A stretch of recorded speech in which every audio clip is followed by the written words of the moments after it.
Assalamualaikum warahmatullahi wabarakatuh. Bismillahirrahmanirrahim. Alhamdulillahirrabbilalamin.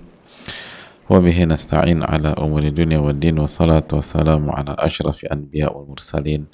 Wa ala alihi wa sahbihi wa man sara ala nahjihi bi isanin ila yaumidin wa ba'd. Allahumma inna nas'aluka ilman nafi'a wa na'udzubika min ilmin la yanfa'. Hadirin Allah muliakan, alhamdulillah kita panjatkan puji dan syukur kita kepada Allah Subhanahu wa taala atas nikmat yang Allah berikan dan Allah limpahkan kepada kita, sebagaimana salawat dan salam semoga senantiasa tercurahkan kepada junjungan kita Nabi kita Muhammadin alaihi salatu wassalam beserta para keluarga, para sahabat dan orang-orang yang istiqomah berjalan di bawah naungan sunnah beliau sampai hari kiamat kelak. Hadirin Allah muliakan, alhamdulillah kita bersyukur kepada Allah Subhanahu wa taala. Allah kembali memberikan kita taufik kepada kita. Allah memberikan kita taufik kepada kita. Sehingga kita bisa kembali duduk, bisa kembali bersimpuh, bisa kembali membuka catatan kita, kembali mempelajari Al-Quranul Karim dan hadis Nabi kita alaihi salatu wassalam, kembali merenungkan apa sejatinya diri kita ini dan apa tujuan kita hidup, apa yang kita cari dalam hidup ini, dan bagaimana kita bisa bahagia, bagaimana kita bisa meraih ketenangan, bagaimana kita bisa mengusir segala kesedihan. Dan itulah hakikat dari ilmu, untuk menjelaskan kepada seorang anak manusia bahwa ia hidup dengan sebuah tujuan, ia punya misi, ia punya PR besar yang harus dipenuhi. Dan kalau dia tidak hidup untuk tujuan itu, dia tidak akan bahagia, dia nggak akan tenang, sekaya apapun dia, secantik apapun ibu-ibu sekalian, sekuat apapun bisnisnya. Tapi sebaliknya, kalau dia hidup dan dia mengerti apa tujuan dari kehidupannya dan dia kerjakan itu dalam kehidupannya tersebut, maka dia akan bahagia walaupun dia nggak punya uang. Dia akan bahagia walaupun dia biasa-biasa saja secara fisik. Dia akan mendapatkan ketenangan yang dimimpikan oleh jutaan orang. Dan hadirin Allah muliakan, tujuan itu baru bisa terjawab jika kita belajar, jika kita taqarrub, jika kita mengkaji Al-Quranul Karim dan sunnah Nabi kita alaihi salatu wassalam. Karena hanya Allah yang bisa memberitahukan kita itu semua. Dan Allah sudah berfirman, "Lita'lamu anna Allah ala kulli syai'in qadir." Tujuan Allah ciptakan kehidupan ini agar kalian mengetahui dan mengenal dan memahami bahwa Allah lah yang berkuasa atas segala sesuatu. Wa anna Allah qad ahata bi kulli syai'in ilma. Dan ilmu Allah yang mencakup segala sesuatu. Ilmu Allah lah yang mencakup segala sesuatu. Itu Allah sebutkan dalam surat At-Talaq ayat 12. Sebagaimana Allah juga berfirman, "Wa ma khalaqtul jinna wal insa illa liya'budun." Tidaklah aku ciptakan jin dan manusia kecuali untuk beribadah kepada diriku. Maka ibu-ibu yang Allah muliakan, disinilah pentingnya kita belajar. Kita belajar bukan agar kita tahu, tapi kita belajar agar kita bisa berubah, biar bisa taat sama Allah, biar bisa bertakwa, biar bisa meraih kebahagiaan kita di dunia dan di akhirat. Semoga kita bisa mencapai itu semua dan semoga Allah memberikan taufiknya kepada kita. Amin ya rabbal alamin. Hadirin Allah muliakan, selanjutnya salawat beriring salam semoga senantiasa tercurahkan kepada Rasulullah alaihi salatu wassalam beserta para keluarga, para sahabat dan orang-orang yang istiqomah berjalan di bawah naungan sunnah beliau sampai hari kiamat kelak. Hadirin, kita kembali bersama Al-Wabil Shayyib karya Al-Imam Al-Allama Ibnul Qayyim rahimahullah ta'ala, buku yang mengajarkan kepada kita tentang bagaimana kita mengenal Allah Subhanahu wa ta'ala dan bagaimana kita mengingat Allah Subhanahu wa ta'ala. Dan kita sedang membahas bahwa manusia itu akan dijegal, akan dicegah untuk mendapatkan kebahagiaannya. Syaitan nggak akan tinggal diam. Syaitan nggak akan tinggal diam, hadirin. Hawa nafsu kita juga selalu ngajak kepada keburukan, kecuali yang dirahmati oleh Allah. Inna nafsa la'ammaratun bisu.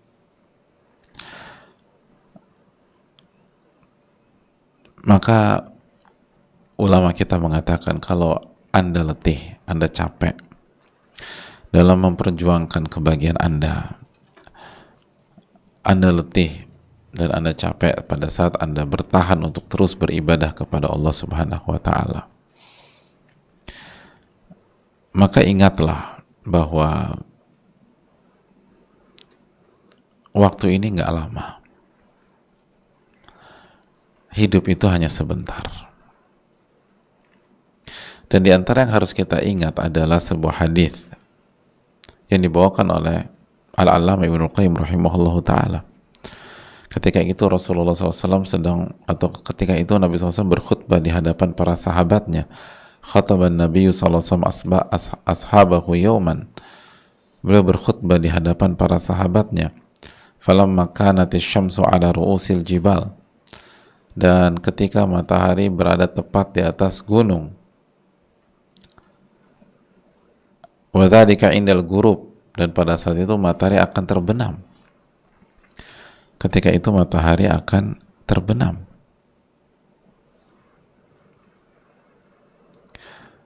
Hadirin Allah muliakan, dalam riwayat yang lain kejadian itu pada asar, pada waktu asar atau pada salat asar.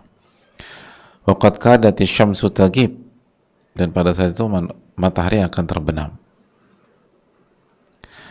Jadi hadirin Allah muliakan, Nabi SAW berkhutbah di sore hari, itu poinnya. Setelah asar, di saat matahari mau terbenam. Di saat matahari akan terbenam. Jadi beliau salat asar, habis salat asar,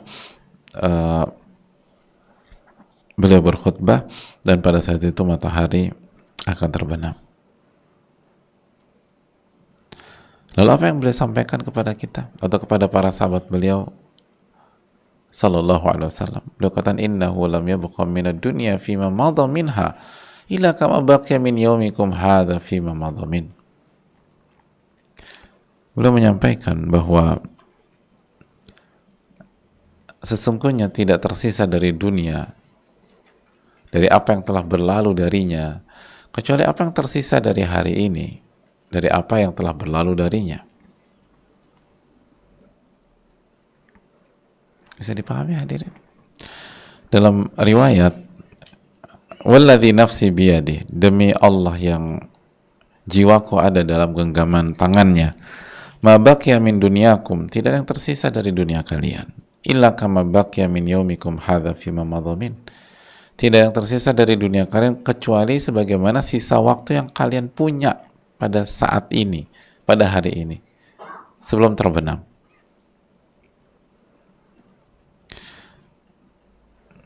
Jadi ibarat kehidupan dunia itu startnya itu pada saat hari itu dimulai. Nah, sisa waktu kita dalam kehidupan dunia ini itu seperti detik ini saat aku berkhutbah di hadapan kalian sampai terbenamnya matahari. Artinya apa? In kana ma baqiya min yaumikum qalil. Sebagaimana sebentar lagi akan maghrib, sebagaimana jarak antara kita dengan habisnya hari ini tinggal sebentar lagi, begitu juga waktu kalian di dunia ini itu cuma sebentar, kata Nabi SAW.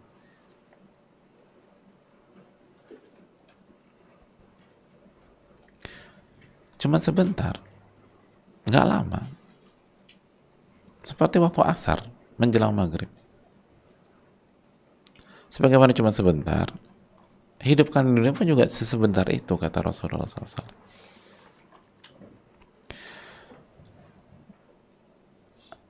Hadirin Allah muliakan. Waktu hanya sebentar.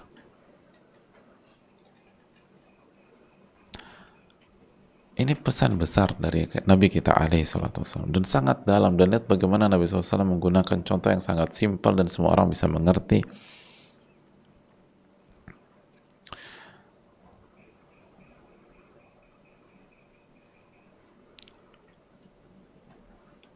Dan menjelaskan bahwa hendaknya setiap kita mengingat betapa pendeknya kehidupannya, dan betapa dekatnya dia dengan kematiannya dan dengan hari kiamatnya. Maka fokuslah beramal untuk akhirat. Dan jangan tersibukkan dengan hal-hal dunia. Dunia itu sibuk, tapi sebagai jalan menuju akhirat. Bukan jalan yang memalingkan kita dari akhirat. Sangat sebentar. Nabi kita alaihi mengatakan, sisa waktu kamu itu sebagaimana sisa waktu hari ini, ya segini. Dan beliau tidak berkhutbah di ba'da zuhur, atau beliau tidak berkhutbah di saat duha, beliau berkhutbah setelah asar. Setelah asar. Ini menunjukkan nggak lama.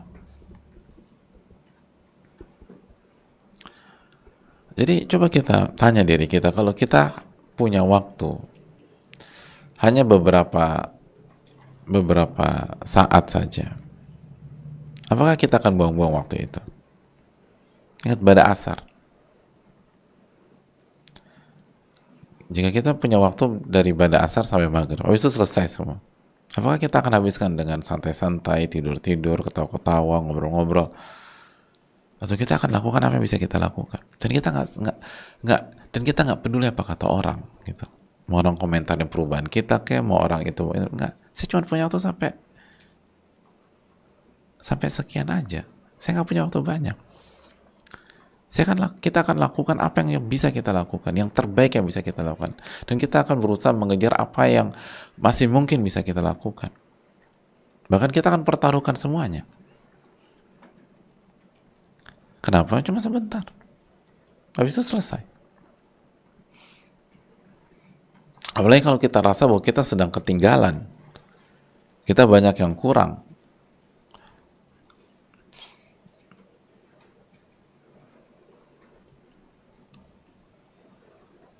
Kalau di sebuah pertandingan olahraga dan waktu tinggal sebentar lagi, itu pelatih akan memasukkan semua strikernya. Apalagi kalau udah ketinggalan, semua striker mungkin yang bisa dimasukkan. Gelandang serangnya akan dimasukkan. Yang bisa dia lakukan. Itu logika berpikir ilmiah. Nah, waktu kita cuma sebentar, hadirin. Apa yang kita lakukan? Kita masih mau santai-santai, masih ngabisin waktu untuk nongkrong A, nongkrong B, nongkrong C, ngobrolin A, ngobrolin B, ngobrolin C, bahkan bicarakan aib A, aib B, aib C, aib D. Ada buang-buang waktu. Waktu kita nggak banyak. Ya harus dipikirkan apa yang bisa kita lakukan di waktu yang sangat singkat ini. Bagaimana kinerja kita sebagai hamba? Apakah kita sudah ibadah dengan sebenarnya ibadah? Sudahkah kita mentauhidkan Allah dengan sebenarnya tauhid? Sudahkah kita mengenal nama-nama dan sifat Allah? Sudah kenalkah kita Rabb kita? Sudahkah kita mengenal pencipta kita? Sudahkah kita mengenal yang menghadirkan kita dan menciptakan kita yang ada di dunia yang fana ini? Sudahkah kita mengerjakan perintah-perintahnya? Sudahkah kita mengikuti keinginan dan kemauan dan apa yang Allah ridhoi dari kita? Atau selama ini kita sibuk dengan keinginan kita dan kita nggak peduli dengan keinginan Allah Tabaraka wa Ta'ala atau apa yang Allah ridhoi?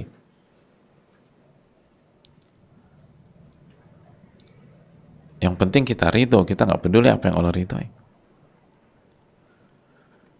Bagaimana sholat kita? Bagaimana puasa kita? Bagaimana zikir kita? Sudah zikirkah kita? Waktu nggak banyak. Itu belum kita bicara kekhusyuan. Kita baru bicara amalan zahir aja banyak banget PR kita. Padahal amalan zahir. Lalu bagaimana dengan amalan batin? Bagaimana dengan amalan hati? Seikhlas apakah kita?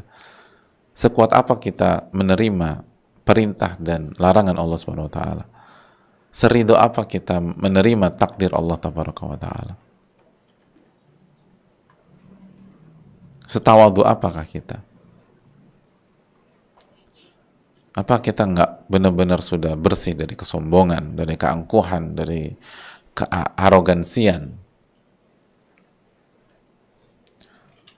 Apakah kita sudah mempersembahkan semua hidup kita untuk mencari ridha Allah Subhanahu wa taala sehingga kita bisa mengucapkan sebuah kalimat dari lubuk hati kita yang paling dalam, inna salati wa nusuki wa mahyaya wa mamati lillahi rabbil alamin la syarika la wa bidzalika umirtu wa ana awwalul muslimin. Sesungguhnya salatku, ibadahku, sesembelihanku, hidupku dan matiku aku persembahkan semuanya untuk Allah Subhanahu wa taala. La syarika la, tidak ada sekutu. Tidak ada sekutu. Hadirin Allah muliakan. Kalau kita masih punya PR di sana, PR di sini, PR di kanan, PR di kiri, PR dalam masalah lisan, PR dalam masalah hati, hati kita masih sombong, kita belum amanah, kita belum jujur, kita masih banyak bapernya, nanti baper lagi, lalu baper lagi. Kita masih tricky dalam hidup. Yang kita kejar bukan ridho Allah tapi ridho pribadi. Maka sadarlah waktu-waktu kita nggak banyak. Sadarlah bahwa waktu kita nggak banyak. Nah, waktu yang sedikit ini apa yang kita lakukan? Itu poin. Kok masih ngelanjutin pola yang sama? Waktu kita nggak banyak kok. Nabi SAW mengatakan, sisa waktu kalian atau sisa waktu kehidupan itu sebagaimana detik ini dengan berakhirnya hari ini. Cuma sebentar, sekarang udah ba'da asar loh, kata Nabi SAW. Sekarang udah ba'da asar, nggak ada waktu lain. Dan detik-detik itu akan berjalan lagi, berjalan terus. Apa yang sudah dipersiapkan? Apa yang sudah dilakukan?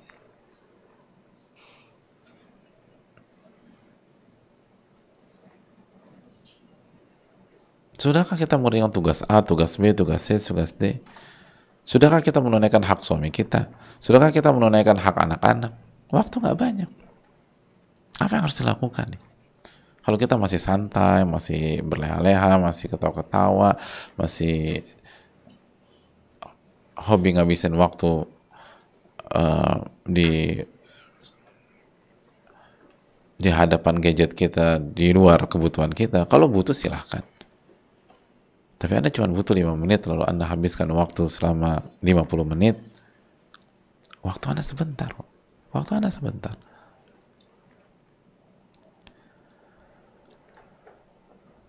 Hadirin Allah muliakan, ini cuma sebentar.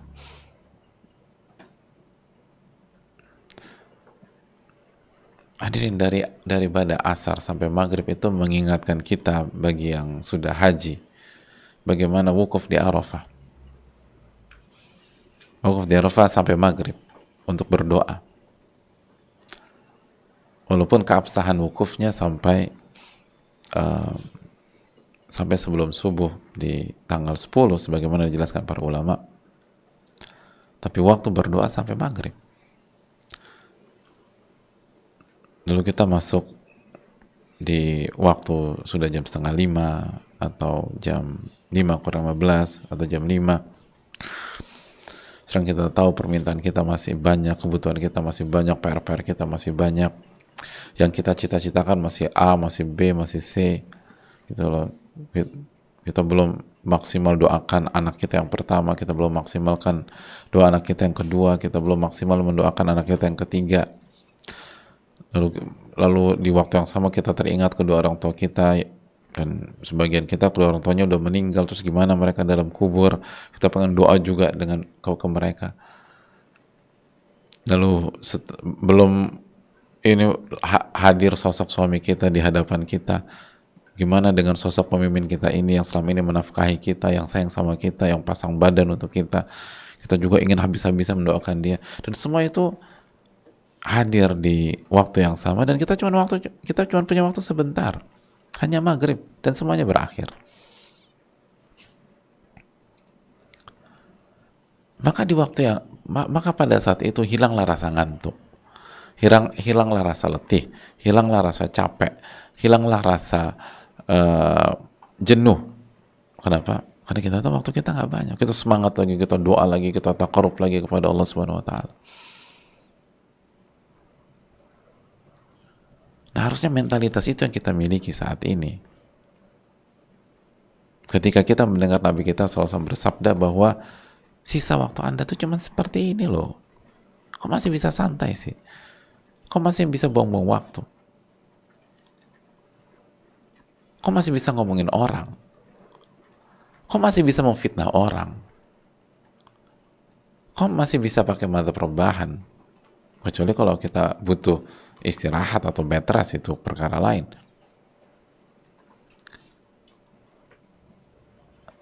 Kok masih bisa pergi ke sini, ke sana, kemari, padahal kita nggak butuh itu. Waktu Anda nggak banyak. Waktu Anda nggak banyak. Sangat-sangat sebentar. Ma baqiya minad dunya fima madha minha illa kama baqiya min yaumikum hadha fima madha min. Tidak ada waktu yang tersisa dari dunia, dari apa yang sudah berlalu, kecuali apa yang tersisa saat ini sampai waktu itu habis atau hari ini habis. Cuma sebentar.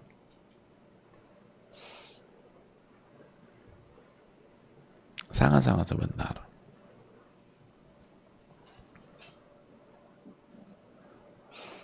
Oleh karena itu hadirin Allah muliakan, maka kata para ulama, faya'mal li akhiratihi akthar min an yashtagila bidunyahu. Hendaknya apa yang dia kerjakan untuk akhiratnya itu lebih banyak daripada kesibukan duniawinya. Apa yang ibu-ibu kerjakan untuk akhirat ibu-ibu harusnya lebih banyak daripada kesibukan dunia ibu-ibu sekalian. Karena waktu cuma sebentar. Waktu hanya sebentar. Dan jangan sampai kita menyesal. Jangan sampai kita menyesal. Penyesalan itu sangat menyakitkan. Dan itu yang disesalkan oleh orang-orang yang atau saat meninggal dunia. Rabbirji'un la'alli a'malu salihan fima taraktu. Ya Allah, kembalikanlah aku ke dunia sehingga aku bisa mengamalkan hal yang aku selama ini tidak kerjakan. Padahal aku mampu, padahal waktu itu ada, padahal kesempatan itu ada, padahal aku bisa, tapi aku nggak kerjakan. Waktu hanya sebentar, jamaah. Jadi tolong dimanfaatkan. Hanya dari ba'da asar sampai berakhirnya hari tersebut. Hanya dari ba'da asar sampai berakhirnya hari tersebut. Sebentar. Beberapa saat saja. Nggak lama. Lalu setelah itu tidak ada amalan, hadirin. Setelah itu tidak ada ibadah. Yang ada adalah hisab. Yang ada hanyalah hisab. Yang ada hanyalah audit. Yang ada hanyalah Allah akan tanya seluruh apa yang kita kerjakan, apa yang kita ucapkan, apa yang kita katakan, apa yang kita langkah-langkah apa yang Anda lakukan selama hidup. Yang berikutnya yang ada adalah pertanyaan, dari mana Anda dapatkan uang dan bagaimana Anda mengalokasikan. Waktu Anda dihabiskan untuk apa? Kecerdasan Anda untuk apa nanti? Yang adalah pertanyaan demi pertanyaan yang datang bertubi-tubi. Dan sanggupkah kita menjawab itu semua? Kalau kita santai-santai, kalau kita buang-buang waktu nggak banyak. Waktu tidak banyak, itu yang harus kita camkan. Waktu nggak banyak, kita nggak punya banyak waktu.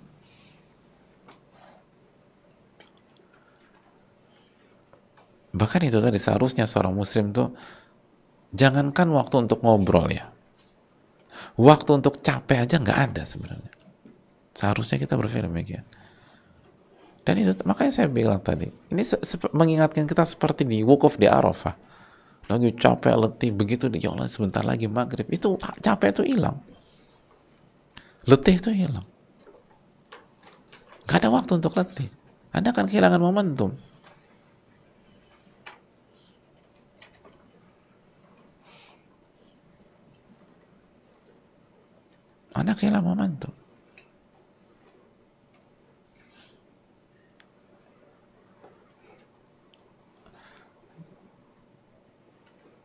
kita capeknya luar biasa, capek luar biasa. Lalu kita ada flight pagi dan ini adalah perjalanan sangat penting, makanya kita belum belum belum apa sangat kurang tidur selama 3 hari ini karena persiapan dan preparation untuk keberangkatan safar kita ini. Kita sibuk ini, kita sibuk itu segala macam, itu badan sakit-sakitan.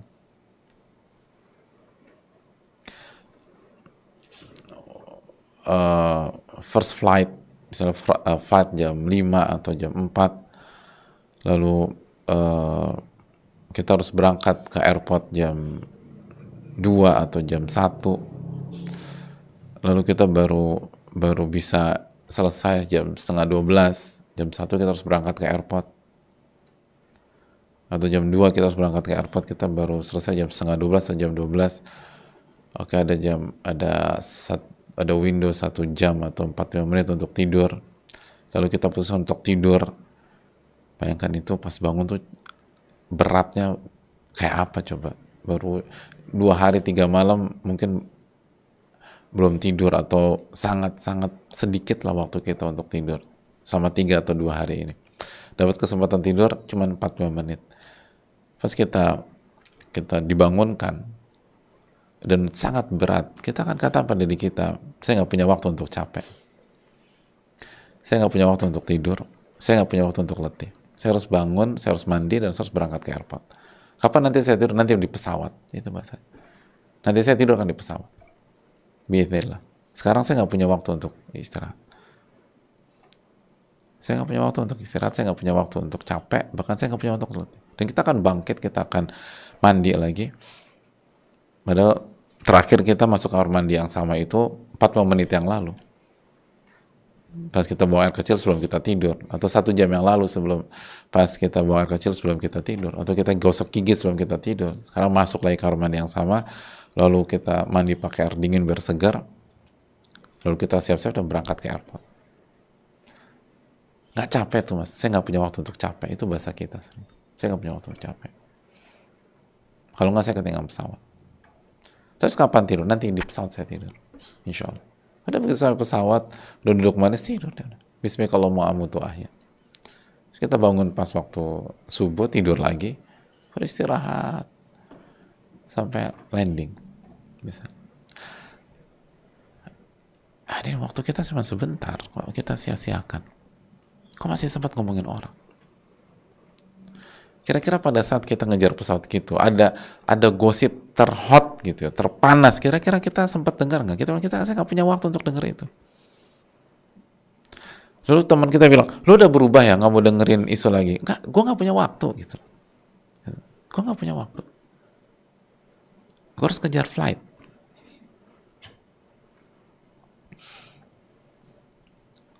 Makanya khususnya ibu-ibu sekalian, anggap saja kita masih seneng lah dengan gibah, dengan gosip, dengan omongan orang. Pertanyaan, emang kita punya waktu dengerin itu? Itu poinnya. Emangnya Anda punya waktu ya?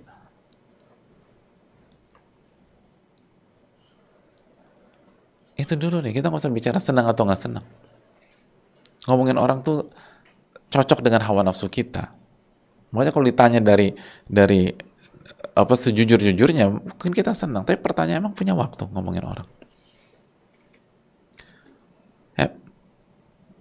Anggap saja kita masih senang ngedengerin urusan orang, ngebahas urusan orang. Pertanyaan simpel, emang masih punya waktu ngurus urusan orang?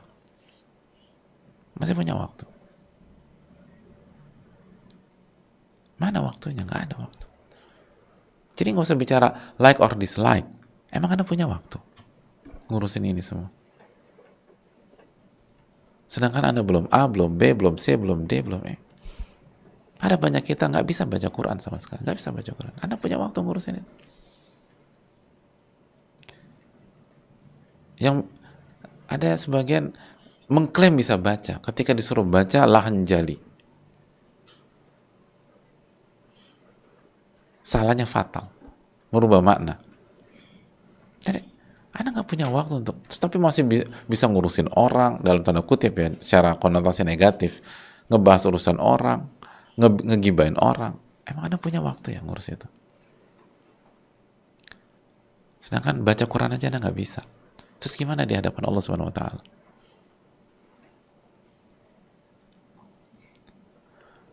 Gimana di hadapan Allah?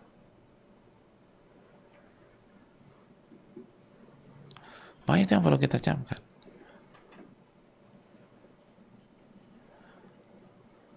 Mbak, ini ada berita lagi tentang si A. Tanya sama teman kita itu. Tunggu. Bukannya lu punya 3 anak ya? Iya. Emang kenapa lu lupa? Enggak. Justru kayaknya lu yang lupa. Emangnya lu punya waktu ngurusin beginian? Gimana kalau Allah tanya tentang pendidikan 3 anak Anda itu? Emang masih punya waktu ngomongin A, ngomongin B, ngomongin C?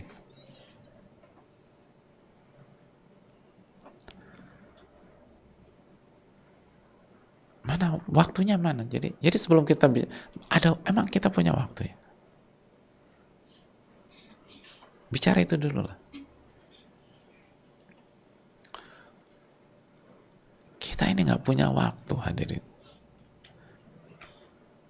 Tapi syaitan dan hawa nafsu kita membuat sebuah konspirasi sehingga seakan-akan kita banyak waktu. Nggak punya waktu kita. Makanya jangankan untuk santai, untuk capek aja, seringkali kita tuh nggak punya waktu untuk capek.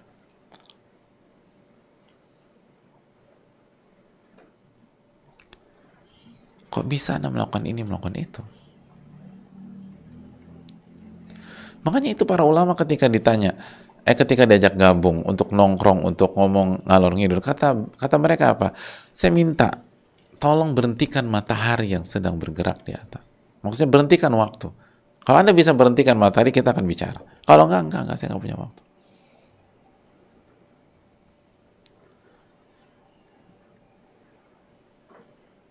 Sebagian ulama mengatakan ketika dia mereka melihat ada orang-orang yang buang-buang waktu, coba tanya ke mereka, waktu mereka jual apa enggak? Bisa nggak kita beli waktu mereka? Daripada sayang dibuang-buang, mendingan kita bayar pakai uang. Daripada buang-buang gratis begitu. Tapi masalahnya nggak bisa beli waktu. Waktu nggak bisa dibeli dengan uang. Oleh karena itu hadirin, khususnya ibu-ibu sekalian, waktu kita sebentar, sangat sebentar. Jangan buang-buang waktu lah. Itu yang dikatakan Rasulullah SAW. Ini yang bisa disampaikan, semoga bermanfaat. Kita buka sesi tanya jawab. Wassalamualaikum warahmatullahi wabarakatuh.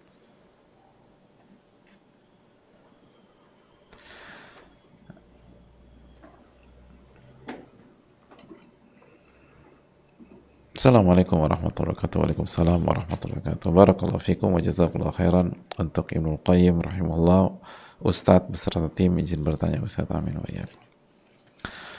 Bila mertua seringkali mengadu domba antara kami suami dan istri, kemudian memfitnah dan qadarullah, kami berhasil lalui berbagai gelombang masalah bersama mertua. Mulai minta dibelikan rumah dengan cara memaksa membayar hutang-hutangnya, sampai kami menjual mobil kami agar mertua tidak dikejar-kejar rentenir. Sampai bapak mertua diusir dari rumah, maka bapak mertua dikoskan agar ada tempat tinggal. Masalah hadir ketika ada adu domba saya dan suami, lalu fitnah kepada keluarga besar saya. Apakah boleh bila saya sedikit menjaga jarak dengan keluarga mertua yang sepertinya ingin pula tinggal di rumah kami, mengingat rumah yang ditempati katanya ingin diberikan ke adiknya yang nganggur? Terima kasih atas pertanyaannya. Jawabannya boleh. Dijelaskan oleh para ulama kita. Bahwa salah satu hak istri itu punya tempat tinggal yang bisa memberikan hak privasi untuk dia.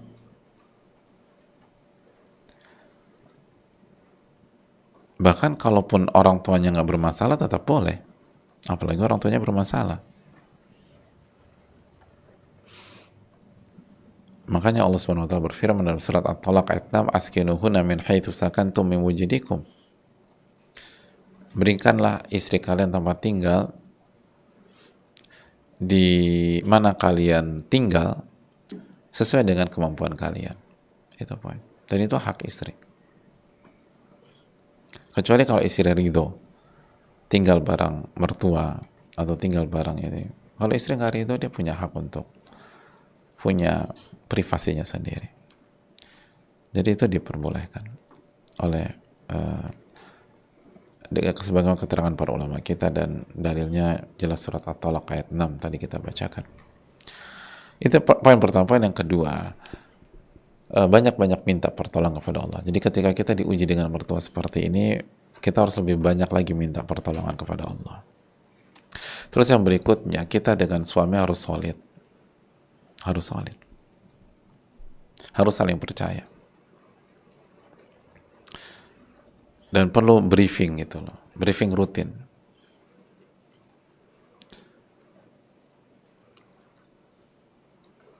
Dan sekali lagi, bangunlah hubungan dengan saling percaya. Allah Ta'ala misal.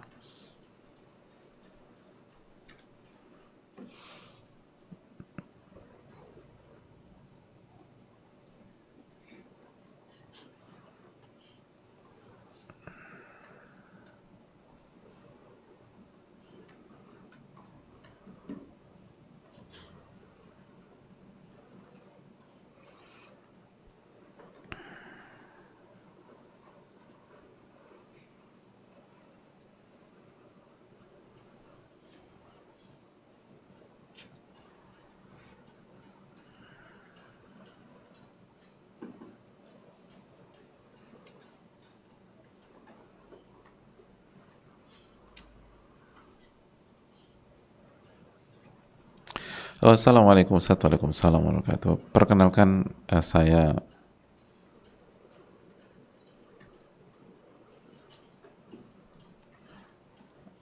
ya, perkenalkan saya Mukti ya. Apakah Ustadz bersedia untuk menjawab pertanyaan saya? Kita coba kita lihat. Tapi sebelumnya jangan lupa doakan para ulama kita. Kita dapat ilmu dari mereka dan kita diminta untuk membalas kebaikan orang yang berbuat baik dengan kita. Saya sedang ada masalah besar dalam rumah tangga. Saya sedang bingung.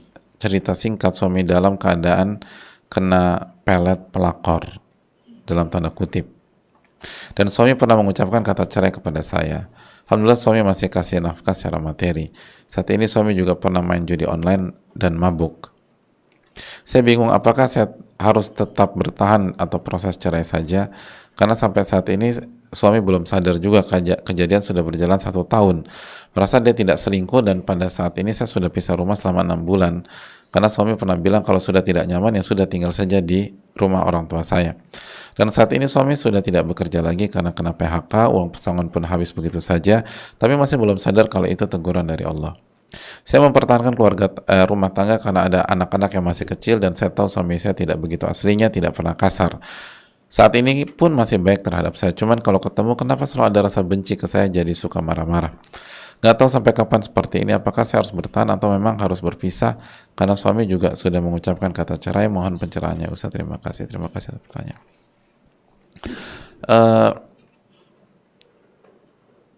Perlu dipastikan apa yang maksud dengan pelet pelakor.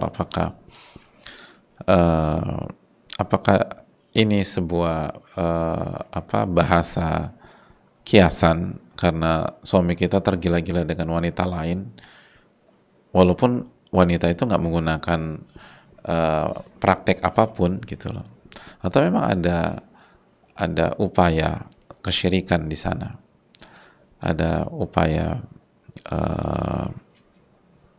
dengan bantuan jin dan seterusnya.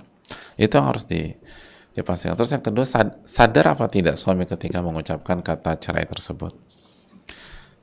Jadi ketika sadar apa tidak, karena kalau dia sedang dalam pengaruh lain dan tidak sadar, maka itu berbeda dengan ketika suami sadar mengucapkan kata cerai atau kata talak.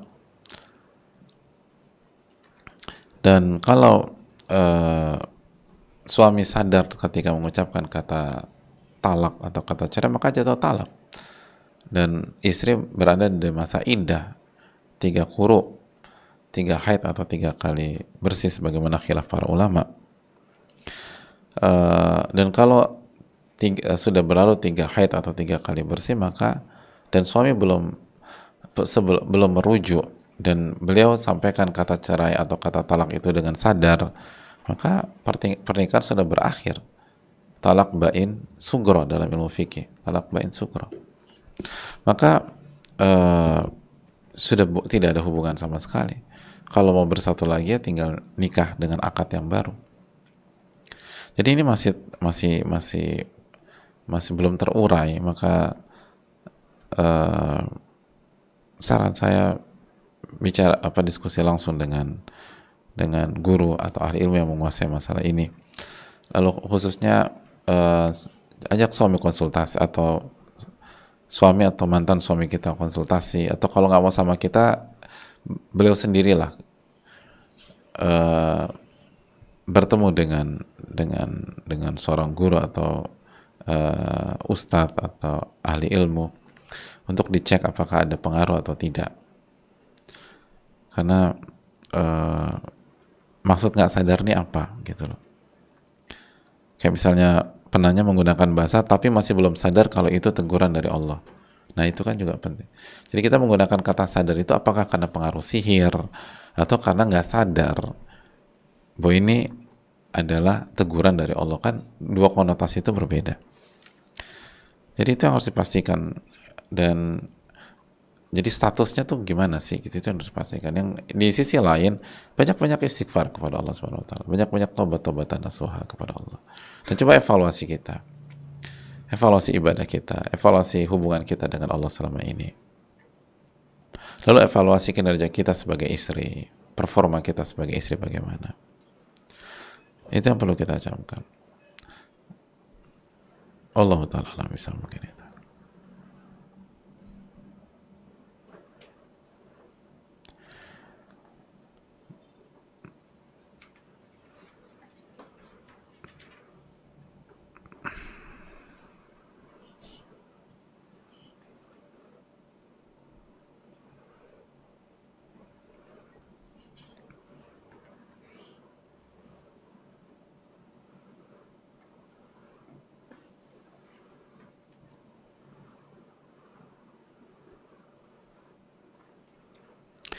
Assalamualaikum warahmatullahi wabarakatuh. Waalaikumsalam warahmatullahi wabarakatuh. Semoga Ustadz, tim kajian kaum muslimin selalu sehat dalam lindungan Allah Subhanahu wa taala. Amin ya rabbal alamin. Dan jangan lupa doakan Al-Allamah Ibnul Qayyim dan para ulama kita hadirin. Ustadz, saat ini saya sedang proses dengan laki-laki. Qadarullah untuk tingkat pendidikannya di bawah saya, beliau SMA dan saya S2. Insya Allah beliau mau melanjutkan studi S1, umurnya juga selisih 5 tahun lebih muda, pekerjaan dan lain-lain. Beliau mau menerima kekurangan saya yang belum tentu laki-laki lain bisa menerima. Saya menuju ke tahap yang lebih serius, namun hati saya flat saja, Ustaz.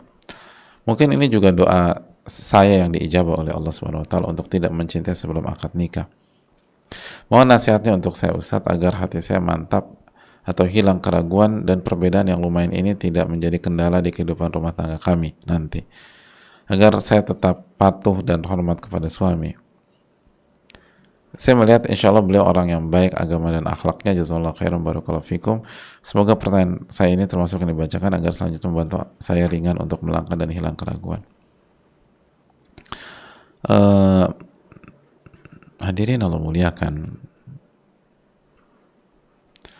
yang pertama bahwa intinya tuh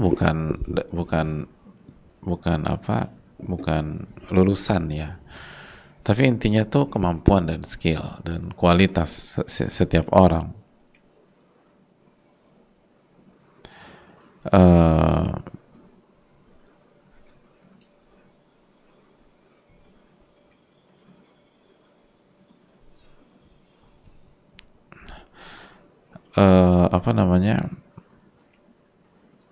Apakah calon kita bisa memimpin kita atau tidak, itu yang paling penting. Beliau nggak lulus SMA, nggak lulus SMP, nggak lulus SD bahkan, tapi dia bisa ngelit kita, dia bisa mimpin kita sebagai seorang suami kepala rumah tangga. Pertimbangkan, dia lulusan S3 tapi dia nggak bisa mimpin. Pikirkan lagi. Ini bukan tentang lulusan apa, walaupun lulusan penting, makanya kan mimpin poinnya. Orang tuh nggak akan bisa mimpin, apalagi mimpin istrinya yang lulusan S2, kecuali dia punya value, lalu punya pengetahuan yang cukup, dan dia punya karakter, dia punya dia punya banyak hal. Jadi fokus, dan bukan tentang lebih muda atau lebih tua. Ada banyak suami lebih tua nggak bisa mimpin. Ada banyak suami lebih muda jago mimpinnya. Ini bukan tentang muda atau tua. Ini bagaimana memimpin. Ini bagaimana memimpin. Karena Allah berfirman, Ar-rijalu qawwamuna 'alan nisa dalam surat An-Nisa 34. Laki-laki itu pemimpin bagi istri atau wanita.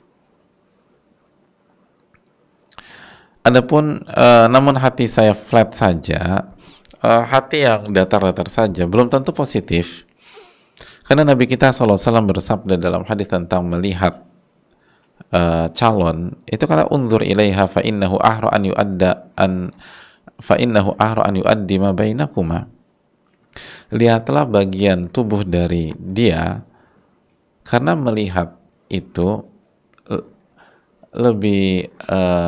lebih mendukung untuk kelanggengan kalian berdua nanti setelah kalian menikah. Jadi artinya adalah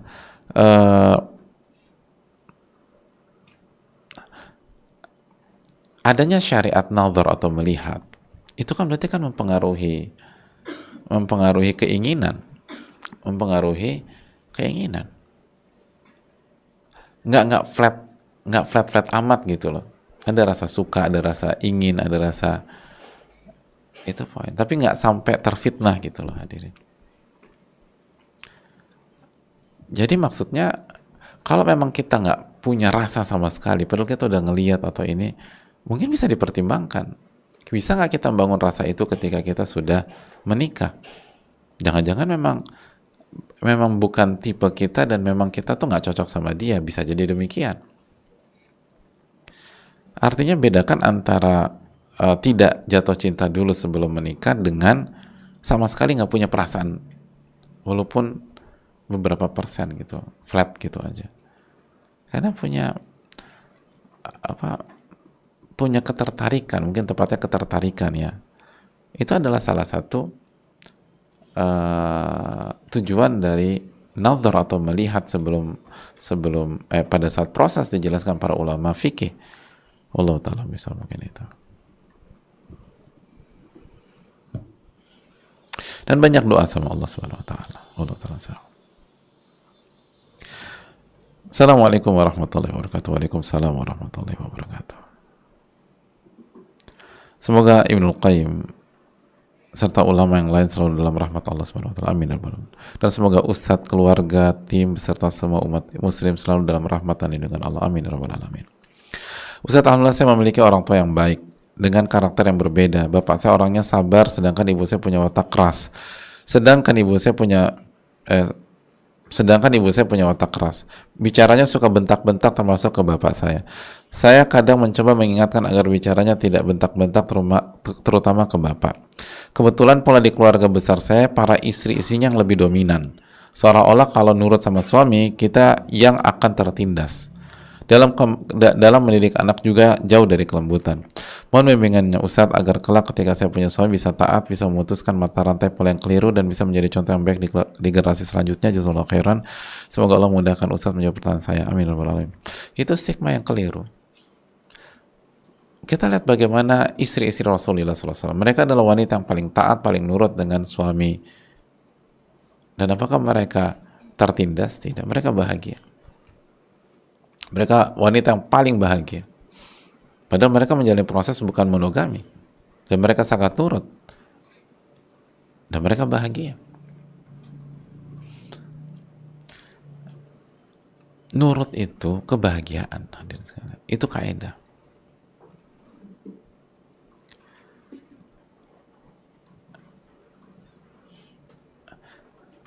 Di semua, bukan hanya dalam rumah tangga, di semua bidang gitu loh. Di semua bidang.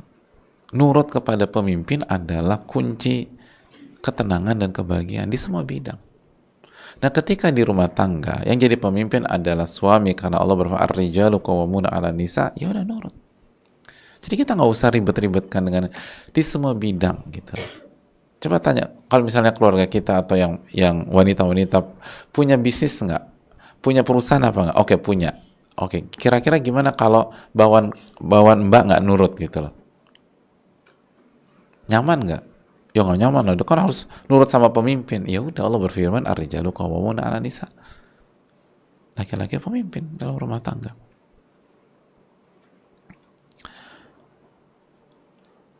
Itu hal. Dan sebaliknya, justru kalau kita nggak nurut, Allah akan cabut keberkahan atau Allah akan kurangi keberkahan. Dan khawatir kita dicap sebagai istri yang durhaka kepada suaminya dan bahaya. Dan justru kita akan kehilangan keberkahan di dunia dan di akhirat. Oleh karena itu, jangan sampai kita berlaku keras, kasar, atau bentak atau suara tinggi kepada suami. Jangan. Itu bukan cara yang diinginkan oleh Allah dan Rasulnya SAW. Dan itu bukan cara dalam menggapai kebahagiaan, dalam menggapai keberkahan, atau dalam membangun sakinah mawaddah warahmah. Nurut, kecuali disuruh melakukan kemungkaran atau maksiat.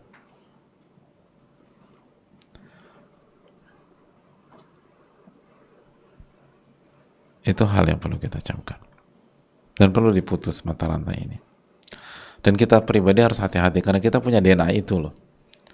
Karena infonya keluarga besar kita punya itu, maka kita pun dikhawatirkan punya DNA tersebut. Maka benar-benar harus tindakan preventif sebelum kita menikah. Harus banyak minta tolong sama Allah, doa sama Allah, lalu perbaiki, lalu pelajari bagaimana wanita harus bersikap, lalu baca bagaimana kehidupan para wanita-wanita hebat zaman dulu, dan bagaimana mereka melayani suami mereka, mereka nurut sama suami mereka, dan itu tidak membuat mereka terinjak-injak, tidak membuat mereka teraniaya, tidak membuat mereka hancur, tidak membuat mereka terzolimi. Enggak.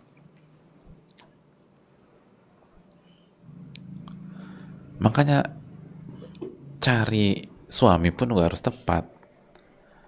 Cari suami harus tepat. Maka insya Allah tidak akan ada seperti itu. Ada stigma seperti itu ketika suaminya zolim, hadirin. Jadi kalau kita ini nanti suami kita ini, tapi itu juga bukan solusi juga. Kezoliman itu harus dihadapi dengan ketaatan kepada Allah. Dan Allah memerintahkan istri tidak dominan. Allah Ta'ala bisa mungkin itu.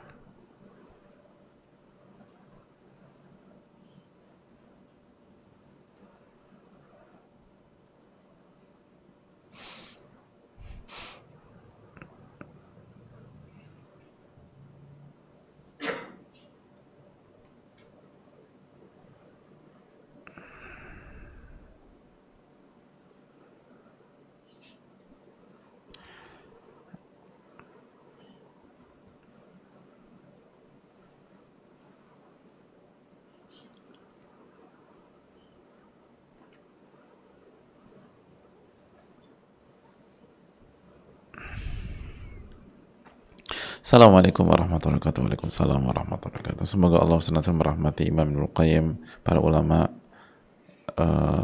beserta keluarga mereka, begitu pula Ustadz beserta tim dan keluarga dan seluruh kaum muslimin dimanapun berada. Amin ya rabbal alamin wa iyyakum. Izin bertanya Ustadz, Ramadan ini insya Allah suami saya meminta saya untuk pulang kampung menemani orang tua saya yang sudah tinggal berdua saja. Di sisi lain saya sangat bersyukur memiliki suami yang mendukung saya untuk birrul walidain.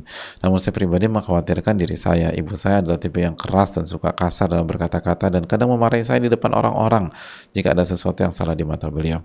Sementara hati saya kadang belum bisa lapang sepenuhnya saat mendengar sesuatu yang menyakitkan.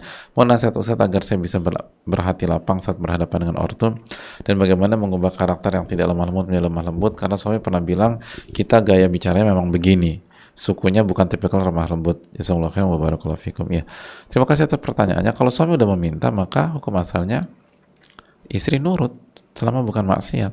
Dan jadi ketika kita pulang kampung, kita dapat dua pahala nih, yaitu pertama birrul walidain, yang kedua taat kepada suami. Jadi bersyukurlah ketika suami kita mendukung kita birrul walidain dan memerintahkan kita pulang, karena ketika kita ngurus orang tua kita di waktu yang sama kita dapat dua pahala, pahala birrul walidain dan pahala taat kepada suami. Jadi ini luar biasa, ini ghanimah, ini keutamaan yang luar biasa, ini advantage yang hendaknya kita syukuri. Adapun ibu kita keras dan suka kasar, hadapi dengan tawakal kepada Allah, hadapi dengan zikrullah, dan persiapan dari sekarang. Kuatkan hati kita dan menguatkan hati dengan zikrullah ya azza wajalla, dengan beribadah dan jaga ibadah malam, sehingga pada saat kita pulang di Ramadan nanti iman kita udah oke, hati kita udah cukup bersih, lalu kita lebih enak ngadepin itu. Dan ngadepin ibu kita yang seperti itu, jangan fokus ke apa yang diucapkan, tapi fokus pada apa yang Allah firmankan dan Nabi SAW ucapkan. Khudil afwa wa'mur bil urfi wa'arid 'anil jahilin, misalnya. Khudil afwa, maafkan. Wa'mur, tetap ajak kebaikan dan berpaling dari orang-orang bodoh. Dan fokus pada zikrullah. Ingatnya sama Allah, jangan ingat sama kata-kata yang diucapkan. Yang bikin kita sakit hati itu karena kita ingat apa yang diucapkan oleh beliau. Coba kalau kita lupa, atau kita nggak dengar gitu, ada orang caci maki kita nggak dengar apa yang diucapkan, kira-kira kita sakit hati nggak? Enggak. Ya udah, jangan didengerin. Tetap fokus pada tugas kita, birrul walidain. Lalu suami pernah bilang, kita bicaranya kasar atau bukan mohon maaf, bukan kasar ya, mungkin keras, artinya tidak lemah lembut. Mungkin, dan bahasa yang keras ini mungkin berkaitan dengan suku tertentu. Bisa dirubah kok, bisa dirubah. Saya punya beberapa teman yang tipikal sukunya tuh nggak begitu bahasanya, tapi dia bisa lembut luar biasa. Kenapa? Didikan orang tua dan mujahadatun nafas untuk bersikap baik, untuk bersikap baik. Wallahu ta'ala bisa, mungkin itu. Allah ta'ala bisa.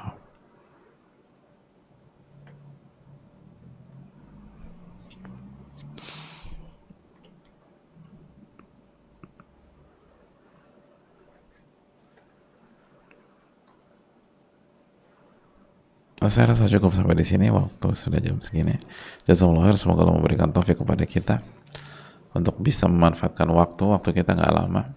Jadi nggak ada waktu untuk terpuruk, nggak ada waktu untuk sedih yang nggak jelas, nggak ada waktu untuk buang-buang momentum. Maksimalkan apa yang kita bisa lakukan.